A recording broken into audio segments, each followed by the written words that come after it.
এই দুনিয়াটা জান্নাত নয়, কিন্তু এই দুনিয়াতে যদি কারো ঘরে একটা নেককার স্ত্রী থাকে, সে ফিল করতে পারে জান্নাত কাকে বলে। সে ফিল করবে।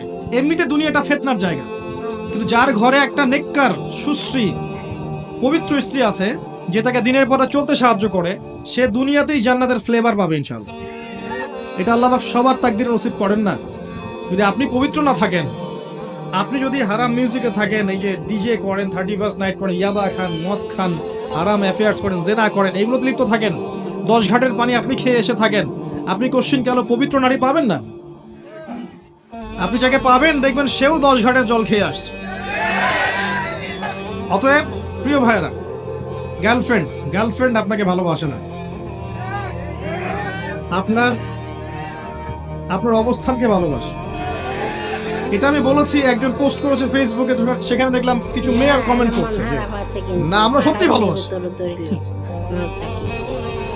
তো আসল বক্তব্য হচ্ছে, এটা তো অংশ গিয়েছে। আপনি বলেন যে, আমি এক সলিউশন বলেছিলাম, যদি দিনদার হয়, দেখেন দিনের বুঝ আছে, আপনার কথায় আনুগত্য করে, তার বাবাকে গিয়ে বিয়ের প্রস্তাব দেন।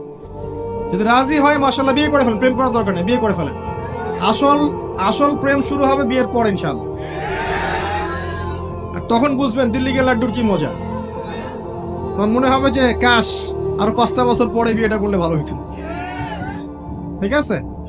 তো বাস্তবতা কঠিন, যেটা আমরা পাই না ওটার প্রতি আমাদের আকর্ষণ বেশি কাজ করে। পাওয়ার পরে দেখবেন যে আসলে জীবনটা মনে আগেই ভালো ছিল, বন্ধুদের সাথে ঘুরতাম, একটু ছিল, স্বাধীনতা ছিল, ফ্রিডম ছিল। এখন সেটা আর নাই। এখন দেখবেন 1 ঘন্টা কেন, 10 মিনিট দেরি হলেই 10টা ফোন আসা শুরু হবে। কোথায়?